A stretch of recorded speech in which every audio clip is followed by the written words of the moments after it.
Listen, let me immediately dispel the main myth. De-dollarization is not the end of the world for the dollar.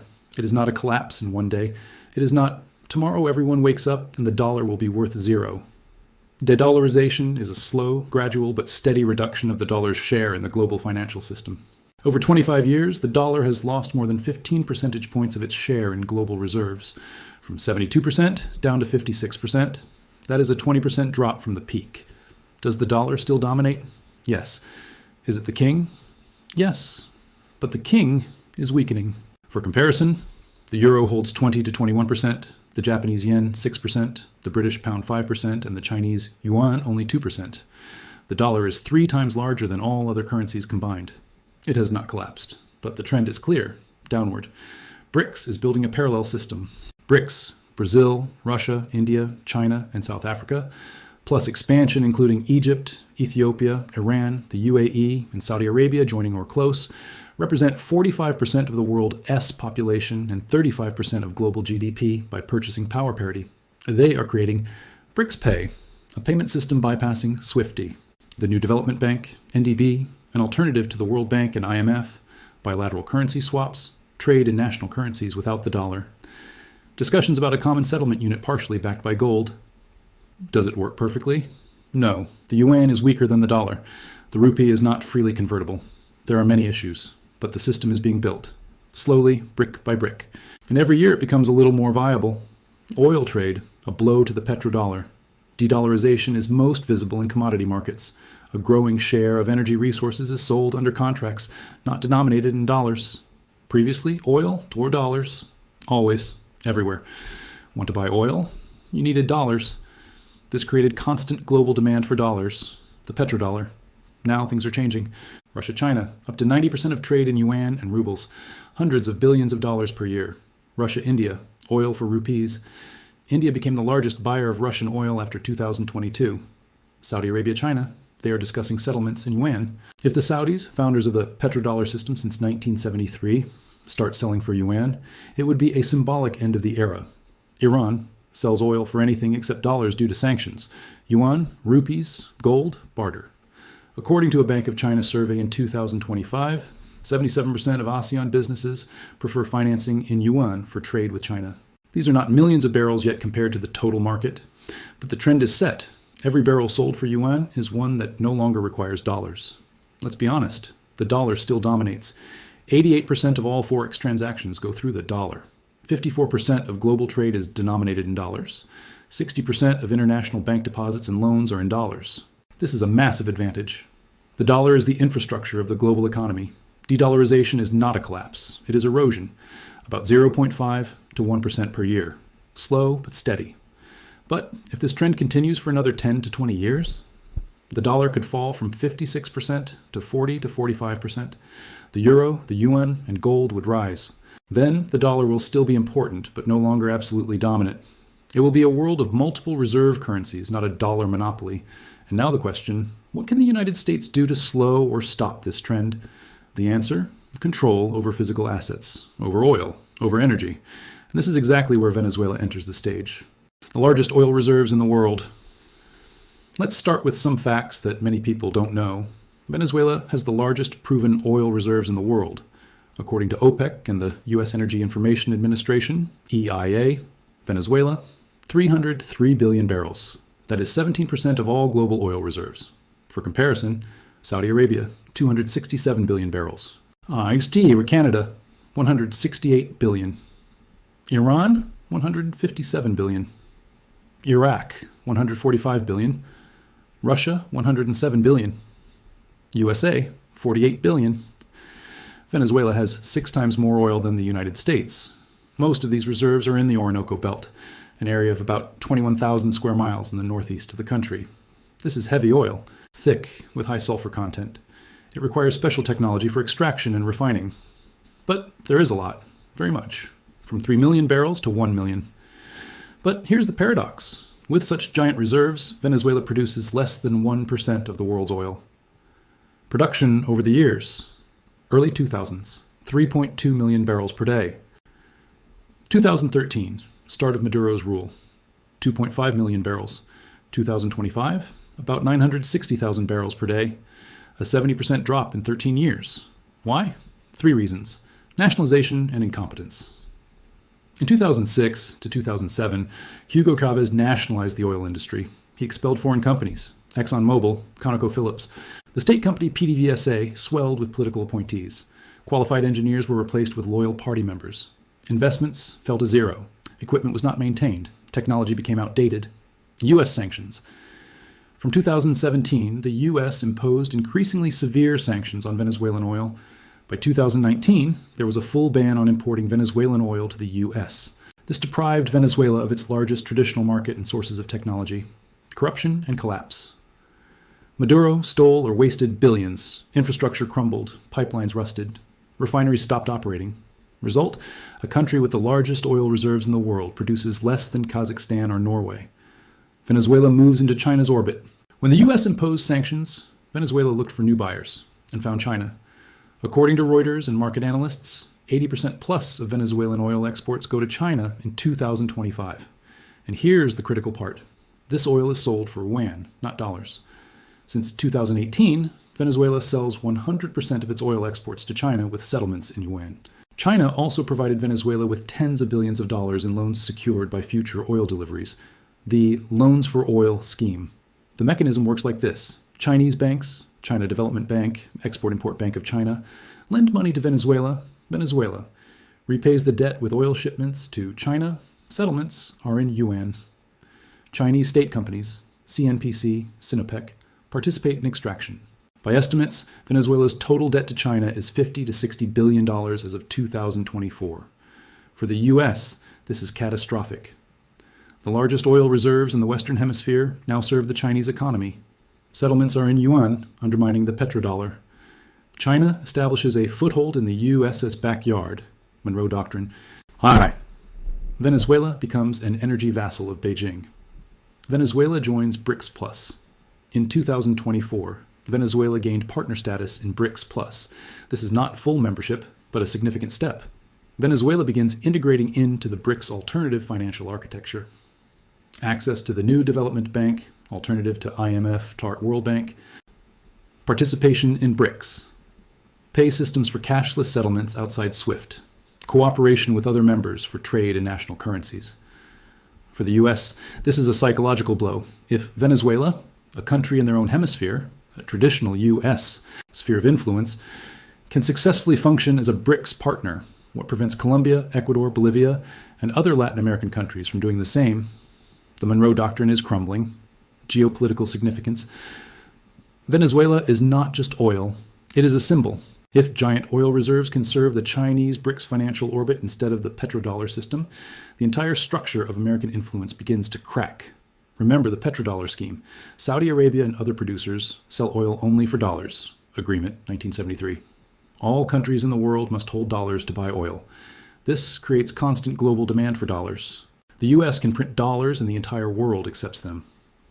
If Venezuela, Russia, Iran, and potentially Saudi Arabia sell oil for yuan, rupees, reals, this scheme dies, slowly but inevitably. January 2nd, 2026. The operation to capture Maduro. And then, on January 2nd, 2026, the world wakes up to shocking news. A U.S. military operation in Venezuela. Nicolas Maduro and his wife were captured and removed from the country. Trump announced live, "We are going to bring in our largest American oil companies, the biggest in the world, invest billions of dollars, repair the broken infrastructure, the oil infrastructure, and start making money for the country. We will restore the oil infrastructure. It will cost billions of dollars, paid directly by the oil companies, and we will get the oil flowing as it should. We will sell large volumes of oil to other countries. We are in the oil business. We will sell it to them." Trump stated directly, this is about oil, not just drugs. Venezuela is not a major source, not just democracy. The U.S. has supported dictators worldwide when convenient. This is about controlling 303 billion barrels of oil. Logic of the American operation. Let's connect the dots. The problem: de-dollarization is gaining momentum. The dollar's share in reserves is falling. BRICS is building an alternative system. Oil is increasingly sold for yuan. The traditional response: protect the dollar by economic measures. Keep interest rates low, print less, restore confidence. But this is slow, difficult, and does not guarantee results. Trump-esque new response: if you cannot stop de-dollarization purely by financial methods, control physical assets. The capture of Venezuela allows the USA to return oil to the orbit of the petro-dollar. 303 billion barrels of Venezuelan oil will no longer be sold for yuan to China. Instead, American companies, Chevron, ExxonMobil, ConocoPhillips, will restore production. Venezuela will export 2 to 3 million barrels per day, compared to 1 million now. Contracts will be denominated in dollars. Main buyers, USA, Europe, allies in Latin America. This is the return of trillions of dollars of oil contracts back to the dollar system. Weak in China's position, China invested $50 to $60 billion in Venezuelan oil, built supply schemes for yuan, counted on decades of guaranteed access to cheap oil. Now these investments are in question. The Chinese Ministry of Foreign Affairs issued a harsh statement. Such hegemonist actions by the USA seriously violate international law and the sovereignty of Venezuela and threaten peace and security in Latin America and the Caribbean region. China resolutely opposes this. But what can China do? Military intervention on the other side of the planet? Unrealistic. Economic sanctions against the USA will harm the Chinese economy more than the American one. China lost an energy asset and can do nothing about it. Increased pressure on OPEC Plus and BRICS Venezuela, a founding member of OPEC since 1960. If the USA restores production to 2 to 3 million barrels per day under its control, this is a powerful lever. The USA will be able to influence OPEC decisions from within through a pro-American Venezuelan government, increase or reduce production to manipulate prices, punish Russia and Iran by flooding the market with cheap oil. BRICS loses a potential key member, a country with the largest oil reserves which could provide the energy security of the bloc. Send a signal to the whole world. The operation in Venezuela is a demonstration of power. The message to other countries is clear. If you go too far toward China and BRICS, if you start undermining the petrodollar, we can use force. We can change your government. We can take control of your resources. This is a return to a policy of open imperialism to preserve dollar hegemony, risks and consequences for the USA. But this is not without risks. International law. The USA openly violated the sovereignty of Venezuela. This is aggression by UN definition. Russia, China, Iran, most countries of the global south condemned the operation. The USA will lose the remnants of moral authority. Military occupation, Trump speaks of presence and management of Venezuela until a fair transition. This means American troops in Venezuela. How many? Hundreds? Thousands? For how long? Months? Years? Venezuelans will not be happy with foreign occupation, possible guerrilla warfare, terrorism, a long, bloody campaign. Iraq and Afghanistan taught, easy to enter, hard to exit. Investments. Restoring Venezuelan oil infrastructure costs $100+ billion according to expert estimates. This will take at least 10 years. American oil companies must invest this money amid political instability and risk of nationalization if socialists return to power. Chevron is currently the only American company operating in Venezuela. ExxonMobil and ConocoPhillips are cautious. Acceleration of de-dollarization. Paradoxically, a forceful capture can accelerate de-dollarization. Other countries will see. The USA is ready to do anything to protect the dollar. Therefore, the threat to the dollar is real. Therefore, urgent diversification is necessary. China, Russia, India, Saudi Arabia, Brazil will accelerate the creation of alternative payment systems. World reaction China. Harsh condemnation, but without concrete actions. Continue to build financial alternatives. Russia called the operation an act of armed aggression, using it as propaganda against the USA. Iran, a flagrant violation of sovereignty, moving even closer to China. Saudi Arabia, officially do not comment. Behind the scenes concerned, if the USA can do this with Venezuela, they can do it with anyone. The Saudis will accelerate trade diversification in WAN. Europe, divided. Some countries condemn, some support restoration of democracy, but overall concerned about unilateral military actions by the USA. Latin America, mostly criticism. Leftist governments, Brazil, Colombia, Mexico, condemn U.S. imperialism. Right-wing, Argentina, Ecuador, are more cautious, but also worried about the precedent. BRICS, emergency meeting. Discuss accelerating the creation of a common currency and payment systems. Venezuela becomes a symbol of the need for an alternative to the dollar. What's next? 2 scenarios. Scenario 1, American success. The USA stabilizes Venezuela in 2 to 3 years. Oil companies invest tens of billions. Production rises to 2 to 3 million barrels per day by 2030. Venezuelan oil returns to the dollar orbit. The USA gains leverage over the global oil market. De-dollarization slows. Probability 30 to 40%. Scenario 2, prolonged conflict. Venezuelans resist American presence. Guerrilla war, terrorism, instability. Oil infrastructure remains destroyed. Investments do not come due to risks. The USA gets stuck in a long occupation. De-dollarization accelerates as the world sees U.S. desperation. China and BRICS gain a moral victory. Probability 60 to 70% main lesson. The capture of Venezuela is not about democracy. It is not about drugs. It is not about human rights. It is about the last attempt by the USA to preserve dollar hegemony through control over physical resources. When financial dominance weakens, empires move to direct control. Venezuela is a test. If the USA succeeds in returning Venezuelan oil under control of the petro-dollar, they will prove they can stop de-dollarization by force.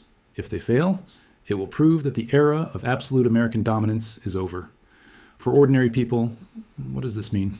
Oil volatility, expect price spikes in the coming months, operation in Venezuela, plus instability in the Middle East, acceleration of de-dollarization, more countries will trade in national currencies, the dollar will lose positions faster, gold growth. As we have seen, central banks are buying gold at record rates. This will continue and accelerate. Gold to $5,000 plus in 2026. Geopolitical tension, the world becomes more dangerous. The USA has shown willingness to use force. China and Russia will respond. Multipolar world, we are entering an era where there is no single hegemon. USA, China, Russia, India, Europe, several centers of power. For investors, diversification is critical. Do not keep everything in dollars. Gold is a must, 10 to 15% of the portfolio. Follow BRICS. If they create a single currency, this is an earthquake. Oil stocks. If Venezuela stabilizes, American oil companies will earn billions. Prepare for volatility. 2026 to 2030 will be turbulent. Final thought. Venezuela is not just a Latin American country with oil. Venezuela is a battlefield for the future of the global financial system.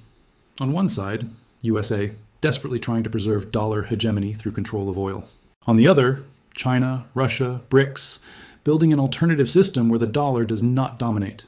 Venezuela has ended up at the epicenter of the most important geopolitical conflict of the 21st century. And what happens with Venezuela in the next 2 to 3 years will determine the balance of power for decades ahead. Will the USA win and return the petrodollar to life? Or will BRICS win and the dollar become one of the currencies, not the only one? The question is open, but one thing is clear. The era of absolute American dominance is ending. How exactly? Peacefully through gradual multipolarity or through conflicts and chaos? Time will tell, but change is inevitable. And Venezuela is the first chapter of this new story.